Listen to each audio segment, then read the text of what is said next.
Ufunuo sura ya kwanza na ule mstari wa 7 inasema, tazama yuaja na mawingu na kila jicho litamuona.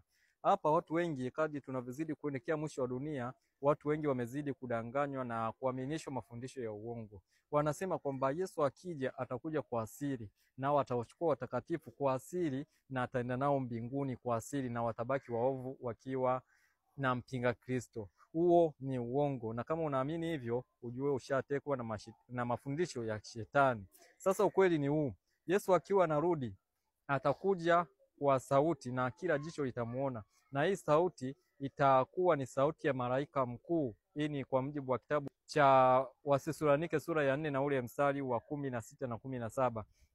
Lakini pia akishakuja watakuwepo na makundi ya aina mbili. Kundi la kwanza ni wale wenye haki waliotenda mema, wale watabadilishwa miili yao na kwenda kupandishwa mpaka mbinguni. Lakini wale wenye dhambi watabaki wakiwa wamekufa hata itimie miaka 1000.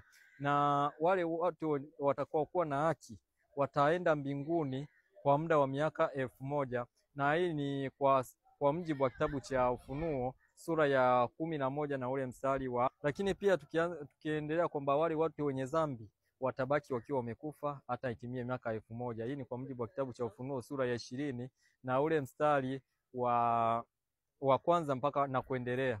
Lakini pia miaka 1000 itakapoisha, wale wenye haki wataingia katika Yerusalemu mpya na kushuka pamoja na Bwana Mungu pamoja na Yesu. Wakiwa wanarudi, ndipo wale wenye dhambi watakuja kufufuliwa tena, na wakifufuliwa watajirundika tena kwa ajili ya kufanya vita na watakatifu, kwa ajili ya kufanya vita na Mungu, kwa sababu watadanganywa tena na Ibilisi ambaye ni Shetani. Na hii ni kwa mujibu wa kitabu cha Ufunuo sura 20 na mstari wa 7 na 8. Lakini wakiwa wanapanga hiyo mikakati yote ya kuteka mji wa Yerusalemu, moto utashuka mbinguni na kuwala, na utakapowala hakunaga moto wa milele ambao watu wanateseka milele na milele na milele. Hiyo si kweli, huo ni uongo. Ukweli ni huu kwamba moto utawachoma watu nao watakufa, na wakishakufa watabaki wakiwa majivu, na Yerusalemu mpya itashuka katika hii nchi, nao watakatifu watawakanyaga waovu, kwa maana waovu watakuwa wamekuwa majivu. Hii ni kwa mujibu wa kitabu cha Malaki sura ya 4. Sasa basi chagua mema ili ukaishi. Chagua mema ukaishi, kwa maana ukitenda maovu ambayo yanamchukiza Bwana utaenda kuangamia milele. Amina. Barikiwa.